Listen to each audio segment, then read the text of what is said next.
When we first moved to West Los Angeles, we lived in an apartment on Manning Avenue. A pretty small apartment, and Juliana was sleeping in a closet.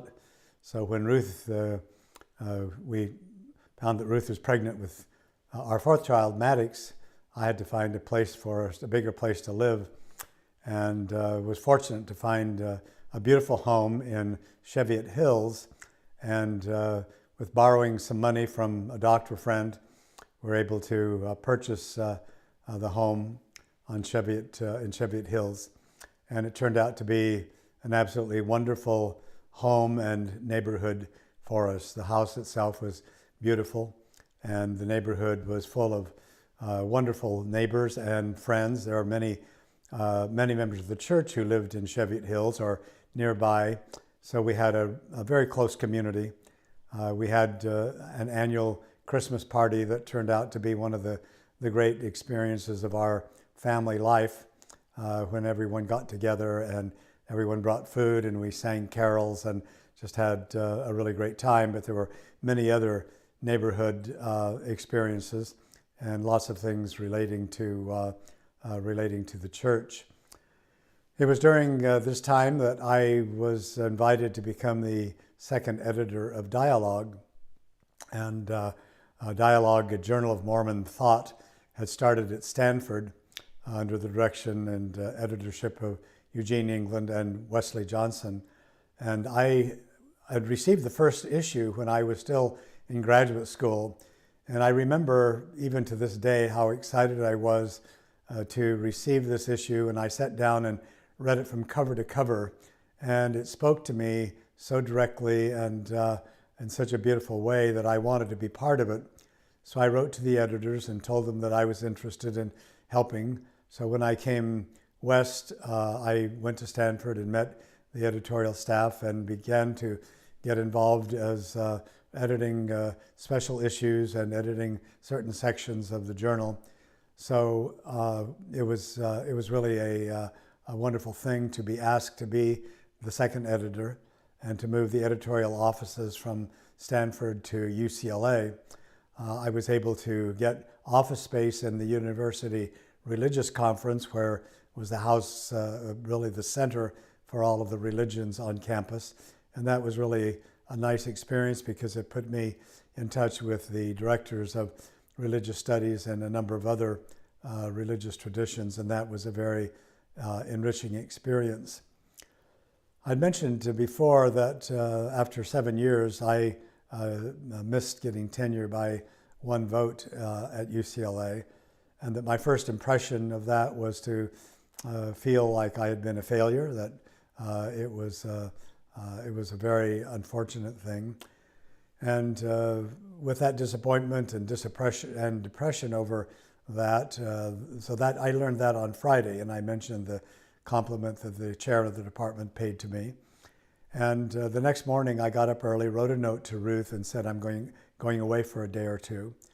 I drove to La Jolla, one of our favorite places, and I sat on the beach at La Jolla, and in the next day or two had maybe the most creative day of my life.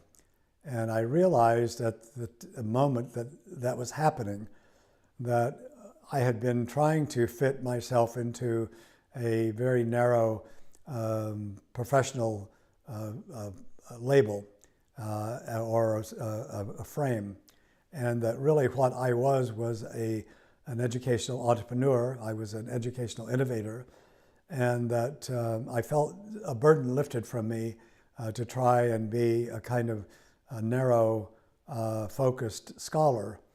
I realized then that I'd actually, going back to the articulated instructional media program at the University of Wisconsin and some of my first teaching at UCLA, that I'd really been experimenting with education.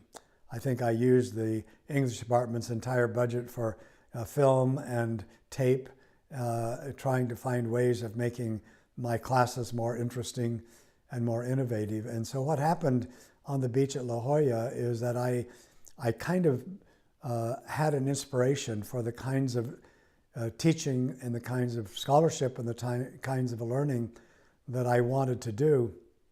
And I drew this scheme that included a center for all of the arts, for dance and music and literature and architecture.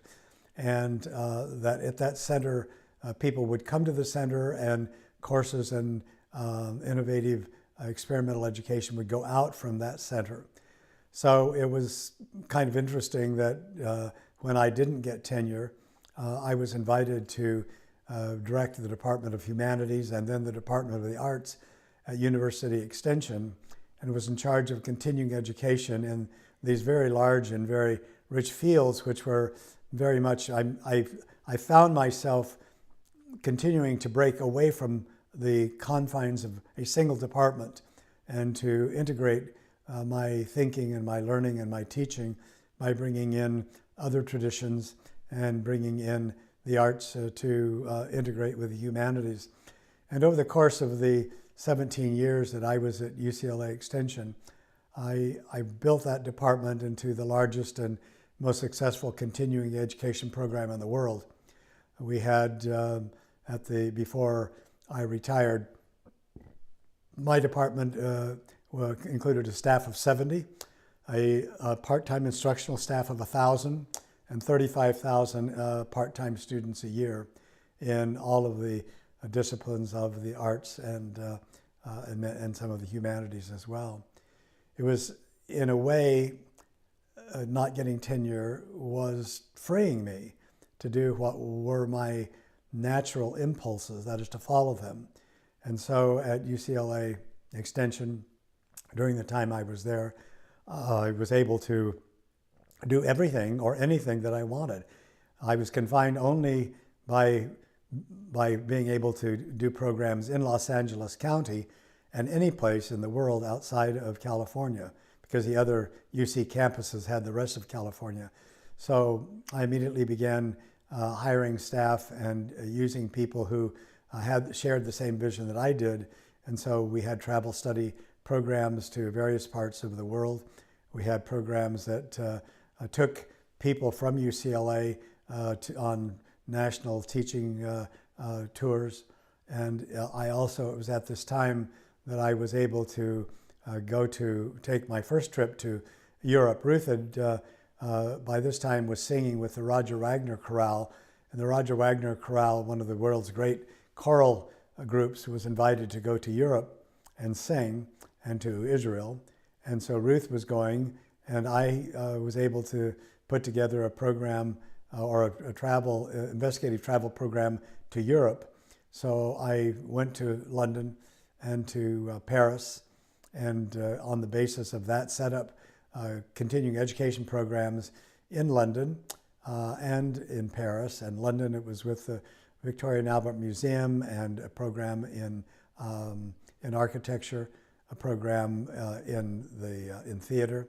In Paris, it was the arts of Paris, the architecture of Paris, and it was great fun to be in these great international centers of the arts and learning, and to be able to do something that would help bring American students to these places for purposes of learning and investigating and travel study.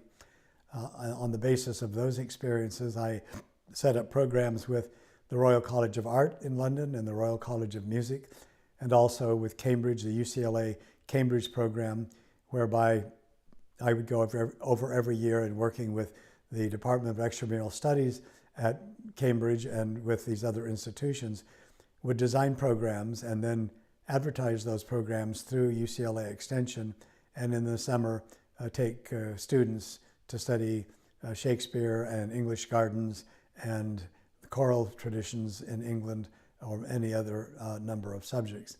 It was a terrific experience to be able to do that. I also at this time was finding editing dialogue a very interesting and engaging experience, because across my editorial desk were coming some of the most important articles, essays, poems, sermons that were being produced in the Mormon community. Dialogue was really has been for now, celebrating last year its 50th anniversary, the kind of flagship of Mormon scholarship and expressive writing in all of its forms. So it was a great opportunity for me to be at the center of Mormon scholarship and learning and publication. And I look back on that time with great fondness, because it was really at the cutting edge of the issues that were central to the Mormon faith and its involvement with and interaction with the world.